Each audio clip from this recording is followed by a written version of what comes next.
ایک حدیث میں ہے کہ نبی کریم صلی اللہ علیہ وسلم کسی اعرابی کے ہاں مہمان ہوئے۔ اس نے آپ صلی اللہ علیہ وسلم کی بڑی خاطر اور تواضع کی۔ واپسی میں آپ صلی اللہ علیہ وسلم نے فرمایا کہ کبھی ہم سے مدینے میں بھی مل لینا۔ کچھ دنوں بعد وہ اعرابی آپ صلی اللہ علیہ وسلم کے پاس آیا۔ حضور صلی اللہ علیہ وسلم نے فرمایا کچھ چاہیے؟ اس نے کہا کہ ہاں، ایک تو اونٹنی دیجئے معہودج کے، اور ایک بکری دیجئے جو دودھ دیتی ہو۔ آپ صلی اللہ علیہ وسلم نے فرمایا افسوس، تو نے بنی اسرائیل کی بڑیا جیسا سوال نہ کیا۔ صحابہ کرام رضی اللہ علیہم اجمعین نے پوچھا کہ وہ واقعہ کیا ہے؟ آپ صلی اللہ علیہ وسلم نے فرمایا جب حضرت موسیٰ علیہ السلام بنی اسرائیل کو لے کر چلے تو راستہ بھول گئے، 1000 کوشش کی لیکن راہ نہ ملی۔ آپ علیہ السلام نے لوگوں کو جمع کر کے پوچھا کہ یہ کیا اندیر ہے؟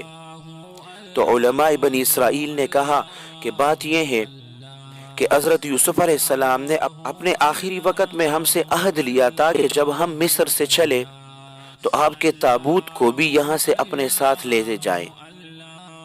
حضرت موسیٰ علیہ السلام نے دریافت فرمایا کہ تم میں سے کون جانتا ہے وہ جگہ کون سی ہے جہاں پر حضرت یوسف علیہ السلام کی تابوت ہے؟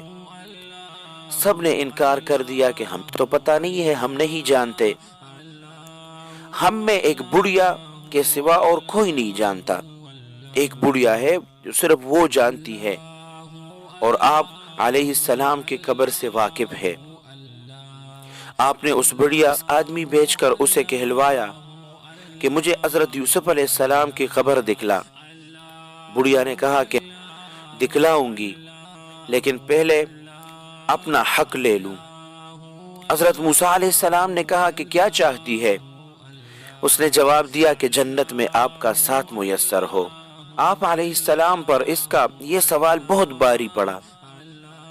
اس وقت وحی آئی کہ اس کی بات مان لو، اس کی شرط منظور کر لو۔ اب وہ بڑیا جو ہے آپ علیہ السلام کو ایک جھیل کے پاس لے گئی جس کے پانی کا رنگ متغیر ہو گیا تھا۔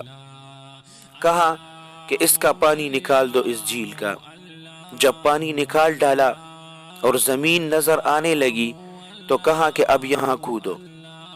کودنا شروع ہوا تو قبر ظاہر ہو گئی، تابوت ساتھ رکھ لیا۔ اب جو چلنے لگے تو راستے صاف نظر آنے لگے اور سیدھی راہ جو ہے وہ لگ گئی۔